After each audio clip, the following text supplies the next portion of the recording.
আহত কেউ না না আহত শুনতেছি না। আহত আছে এটা খালি গাড়ি ছিল। আরে আহত আছে ওই ওই ক্লিনের কয়েকজন আহত আর ওই যে ট্রেন যে আসতেছে ওরা তো যাত্রী ছিল হুট করে লাগছে ধাক্কা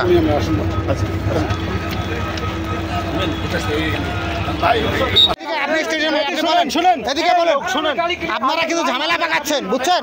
আপনার গাফলতির কারণে আপনি বলেন আপনি কিছু একটা বলেন আপনার গাফলতির কারণে হচ্ছে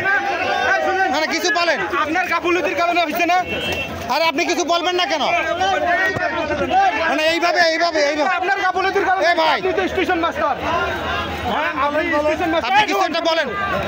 আপনি তো স্টেশন মাস্টার আপনার গাফলতির কারণে আপনি বলেন কথা বলেন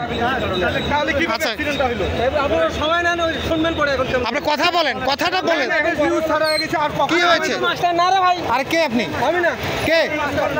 আপনি কে আপনি কে বলেন তো কে চলে গেল বলেন আপনি আপনার নাম কি আপনার নাম কি ভাই বলেন লালমনি এক্সপ্রেস গতকাল রাতে একটা ফেলিওর ছিল তো আমাদের আজকে দেরিতে ঢুকছে তো ওই যে এমটির একটা সেটা নিয়ে যাওয়ার জন্য ছিল তো এই সময় 66 তার একটা ট্রেন আসছে তো এখন এটা আমাদের আসলে তদন্তাধীন ব্যাপার যে আসলে কোন কারণে এটা হয়েছে এটা তদন্তের আগে বলা যাবে না যেহেতু ঘটনাটা হয়েছে আমাদের প্রায়োরিটি হচ্ছে এখন লাইনটা ক্লিয়ার করা আপনারা একটু সহযোগিতা করেন এই যে জিনিসটা হচ্ছে যে আমাদের যে পরিস্থিতি আপনারা দেখতেছেন যে আগে আমাদের মেইন এটা যেহেতু রোডের সাথে কানেক্টেড হয়ে গেছে আগে আমরা রোডের অংশটা ক্লিয়ার করে দিয়ে যেন জনসাধারণের দুর্ভোগটা কমে সেটা ট্রাই আমরা ফার্স্টে করব ঠিক আছে আর তারপরে আমাদের